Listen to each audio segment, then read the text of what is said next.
There's often a vast distinction between what we think is holding us back and what is actually holding us back. And that may even be putting it lightly. Most of the time, we're just plain misinformed. Most of the time, we're looking externally at irrelevant discrepancies between ourselves and someone else. We're looking at things that happened yesterday, possible outcomes that may happen tomorrow. We're creating entire stories, crafting narratives, building hostile worlds that simply don't exist. When what we need is simple: to give ourselves permission. To let ourselves walk out that front door and towards what we long for. And this came to light recently. I shared a simple 20-second message on TikTok where basically I highlighted John Green's quote about the best things in life occurring after we find the courage to depart or leave where we are, right? To build again. And as I was looking at the response, it was both beautiful and eye-opening. Hundreds and hundreds of comments from people saying that the message helped them feel empowered to do what they've been putting off. And some called it fate. Some called it what they needed to hear at the exact moment they needed to hear it. And as I'm going through, I keep thinking the same thing over and over and over. Every single one of these people, they already knew in their hearts what needed to come next. They knew what would make them feel alive. They knew where the compass was pointing. Yet their default led them to the same place we've all been, waiting for external permission, waiting for life to give us a reason to say, okay, the light is now green. You can go. The time is right. Now, don't get me wrong. It means the world that a simple message can shift one's perspective that way. I've been on the receiving end. Stuck looking for some type of guidance. We all have, but I think we'd all agree that if that guidance helps us get back on track, then the real question should be, how do we live so that we can stay to the best of our ability on track? Find ourselves less prone to those occurrences, more confident in ourselves, in our dreams, in where we're going. And for me, it's been understanding that in my life, I am the one that creates, signs, and sends the permission slips. I say go. And when I remember that, I'm free to do what's best for me. I'm simultaneously the architect and the pieces, the wind and the sail. See, you don't need a reason to walk out of a relationship you're not happy in. You don't need a reason to leave a job that's not pushing you to be who you most want to become. You don't need a reason to change a habit or reinvent yourself or begin again. No, all you need is the courage to green light what your heart already knows it wants. We think that the external world has the answers for us, when in reality, we've had them the whole time. We just want something to point to say, see, I was right. But we don't need to be reactive. We can be proactive. You can be the one that lights the fire. When you follow your intuition, your heart, your sense of purpose, life conforms because it has to conform. When you become an immovable object, life around you moves. It makes way, and if it doesn't, then you go back to the drawing board you adapt and adjust. And that's the beauty of life. That's how we build meaning, trusting ourselves to walk into that resistance. Because the friction and the headwind is never what's holding us back. Are they uncomfortable? Yeah. At times. Does it scare us? Sure. It's supposed to. But it's not what holds you back. Waiting for someone or something to come along and greenlight your journey through life is what holds you back. And it's funny, I think we again and again overlook the simplest of truths. The hardest part is starting. It's convincing yourself that 1, it's possible, and 2, you're worth it. Everything else you face from the second you walk out that front door can be conquered. In fact, we ourselves grow along the way so that we can rise up and meet the demands of life, but it's unquestionably doable.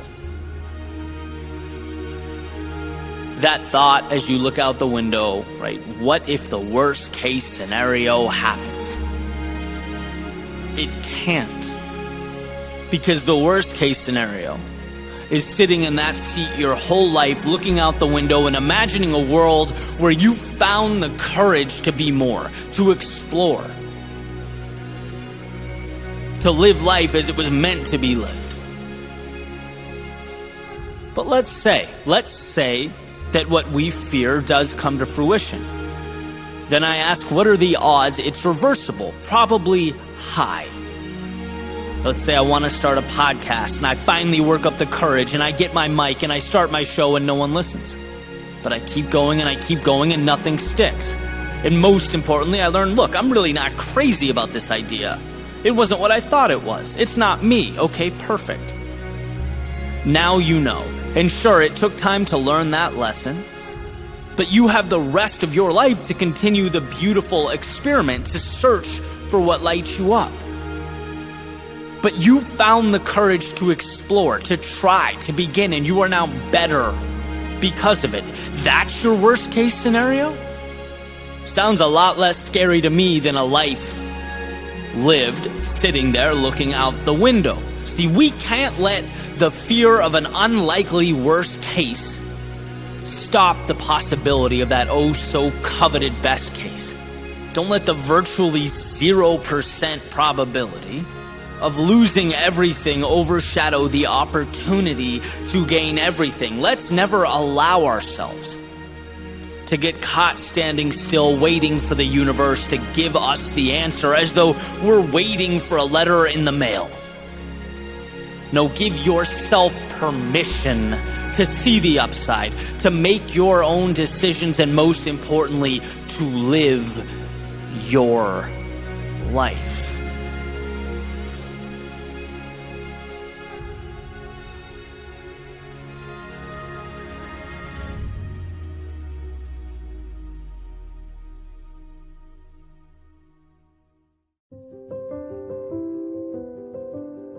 I was recently reading a book called The Boys in the Boat, about 9 American rowers from Washington that won gold in the 1936 Olympics. And there's this incredible exchange at one point in the book between the main character, Joe, who's part of that historic boat, and a man named George Pocock, who was not only a brilliant rowing mind that helped the team out, but he also had his own business crafting and making the boats, or rowing shells, as they were called, and he would make them and send them to schools all over the country. And so Joe's deal is that he's this natural talent, right? Strong kid, tough as nails, but just seems to lose his composure from time to time.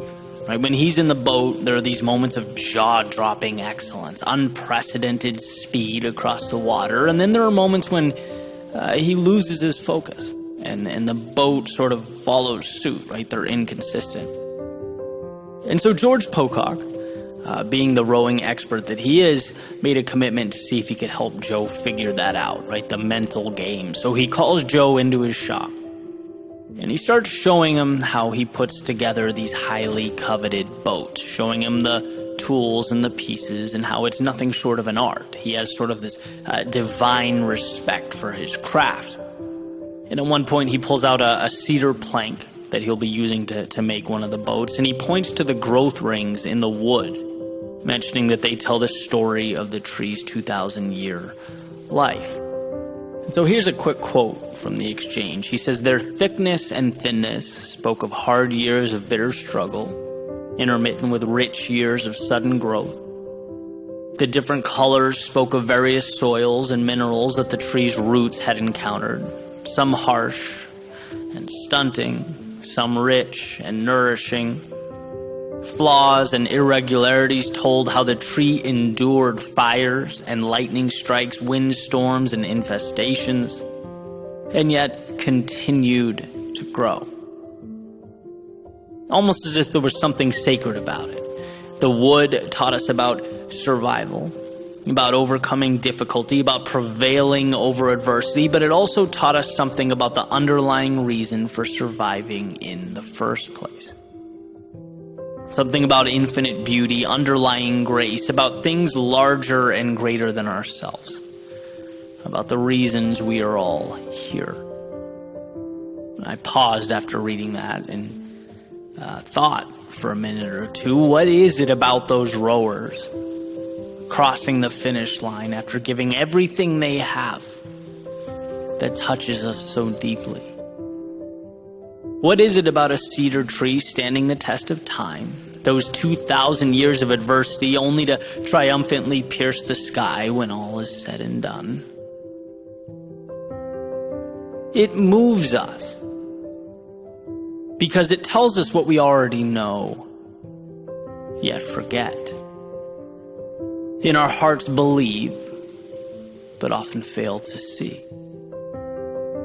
That we are greater than the sum of our parts. Ernest Becker, when he was touching on the aspect of the human predicament, he famously noted that we are simultaneously worms and gods, earthly and divine. And I think it's in those moments, the crossing of finish lines, the times we did more than we ever thought possible, or looked back and smiled about all we overcame. It's in these times we're able to transcend the mundane, the everyday. We're able to remind ourselves that sure, some aspects of us are merely human, but no aspects are ordinary. The greatest power one can witness is that of the human spirit, bending but never breaking, making light of the odds and an example of the predictable.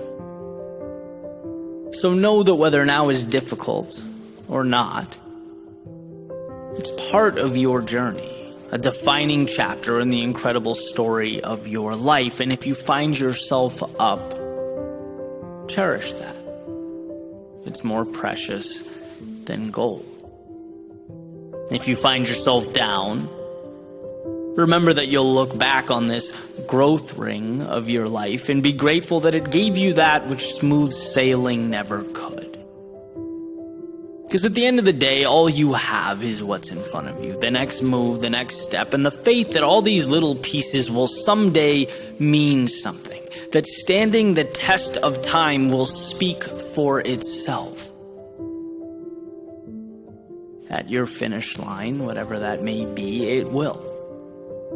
You'll look back and see that without your knowing or awareness, they propelled you into the current moment. They gave life to something beyond the realm of worms and dirt, beyond the realm of humans operating in their day-to-day world. No, they allowed you, for a moment in time, to touch the infinite, if only to prove to yourself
the predicament we are presented with, the comfortable, unremarkable existence, or the road spawned from curiosity, the journey of a lifetime. And so next time we find ourselves in that moment, let us remember that pain is temporary, but turning around and walking away is forever.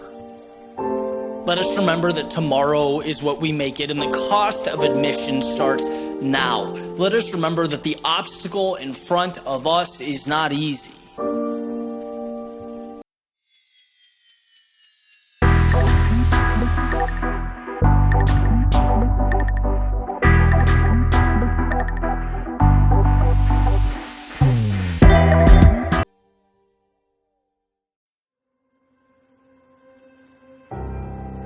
It's interesting to think about life as a journey, as in the places you've gone, the twists and turns that materialize, the people that have entered and left your world, the days that one by one emerged and retreated.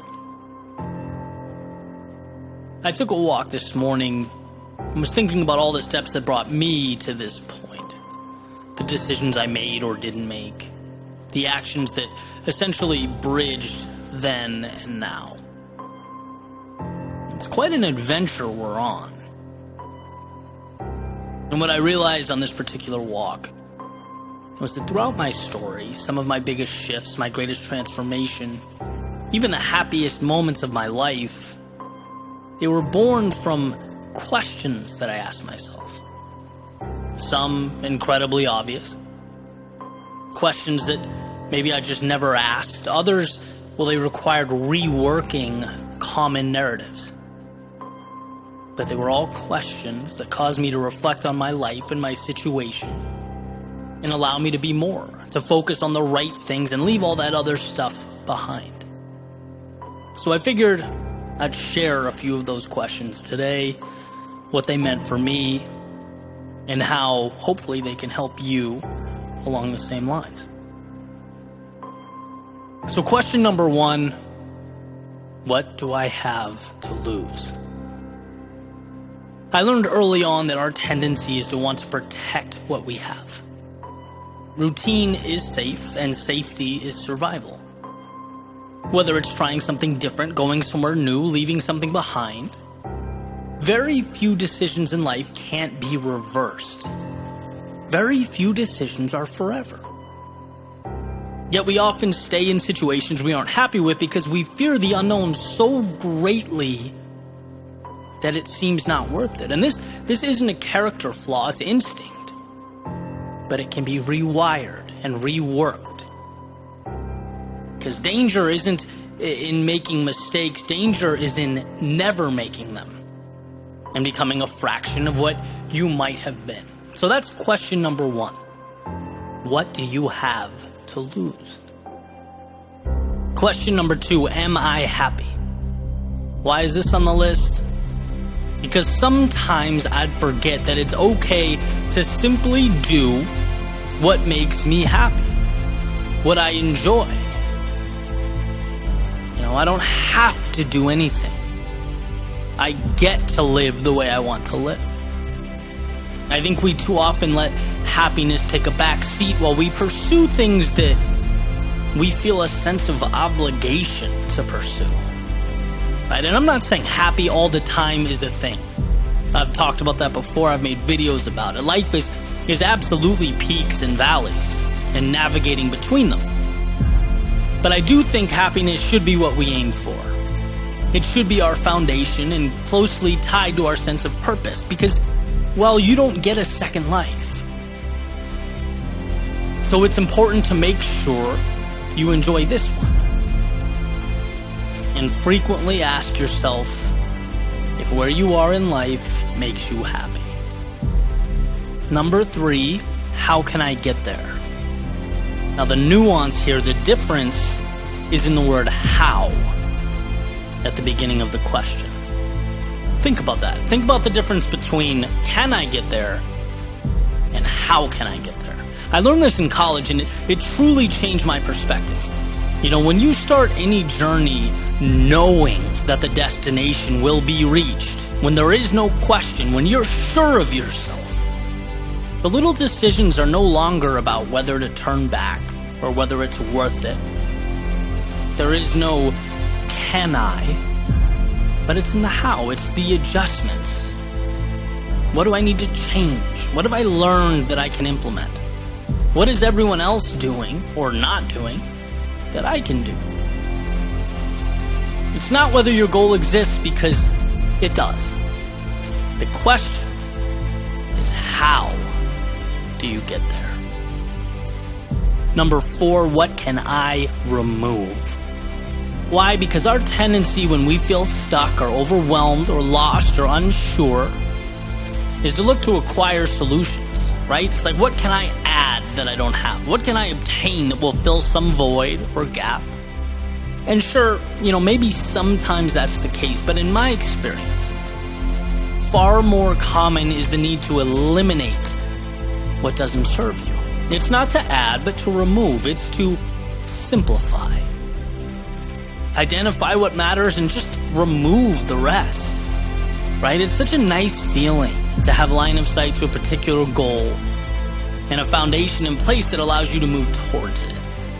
Eliminating the activities that are meaningless. And that's, the people that hold you back, the places that don't coincide with who you want to be. It's not helping you, it's hurting you. So, what can you remove? Number 5, have I been scared recently? And those of you who have been listening to me for a while, I'm big on this one. If you haven't been in a situation recently where you've been nervous or uneasy or unsure, then you probably aren't growing. And all of my life-changing moments, they made me uneasy at the time. They made me question myself. They weren't simple for me. From the beginning of my keynote speaking career, to pushing creative boundaries, to having the courage to grow my business in ways I hadn't before, they were all terrifying in the moment. And they all ended up being essential to the path I'm on. The way I look at it is, fear doesn't really get easy, but you can get comfortable with the idea of being uncomfortable.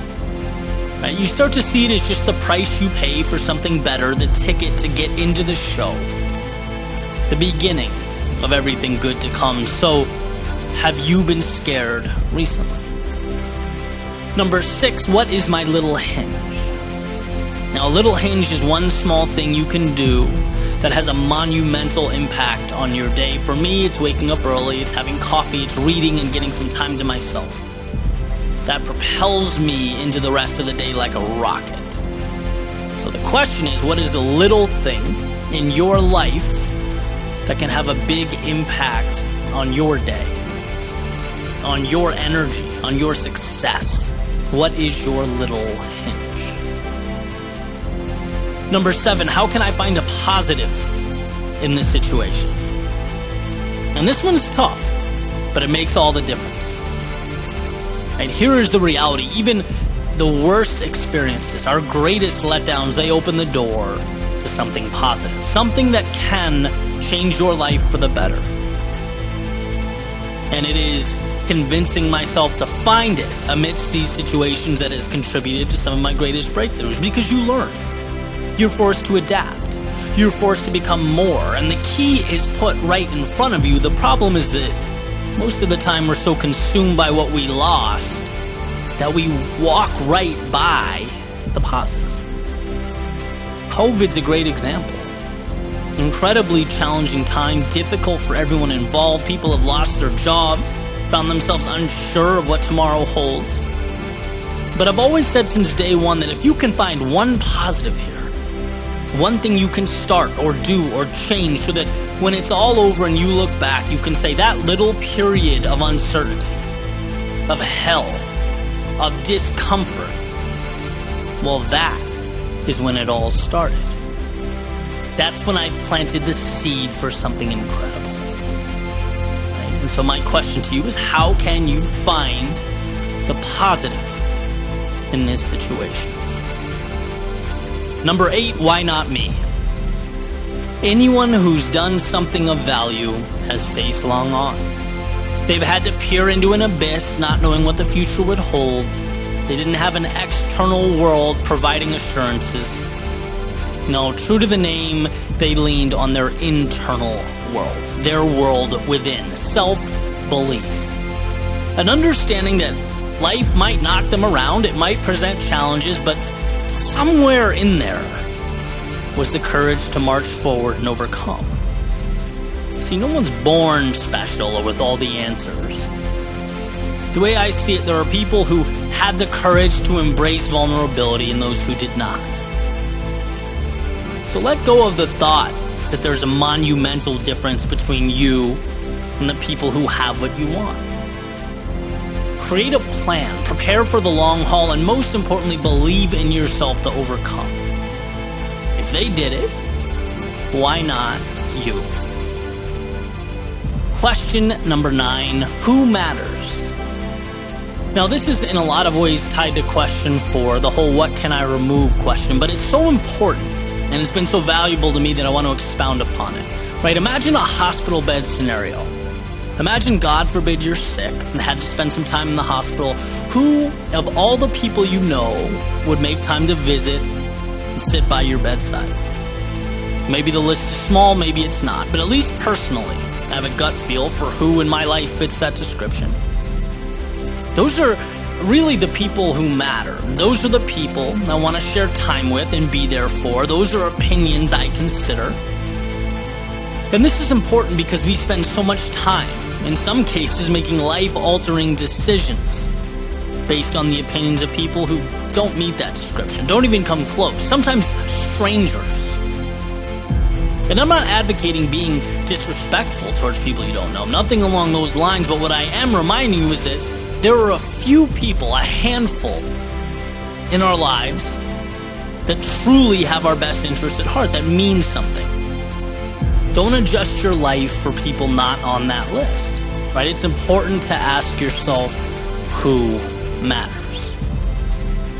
Lastly, number 10, how am I thinking about yesterday? Now, this one's near and dear to my heart because yesterday can be a tricky thing. You know, we fall into the trap, sometimes without even realizing it, of allowing our past to determine our future. Well, this is how people saw me yesterday. This is how I felt about myself yesterday. This is what my life was like yesterday. So this is who I am. This is who I need to be. But that thinking couldn't be further from the truth. Right? You are always one decision away from a totally different life, one step away from walking down a new path, from creating something for yourself never seen. So don't ever feel like you can't change or grow into something new because you spent so long getting to where you are now. See, life is malleable. It's a story you decide to tell, and as I've always said, you are the captain of your ship. And that wake behind you has no control over where you choose to go next. Don't ever forget that. Your attention should be on where you are now, not where you used to be. So how are you thinking about yesterday? And most importantly, where will you go from here?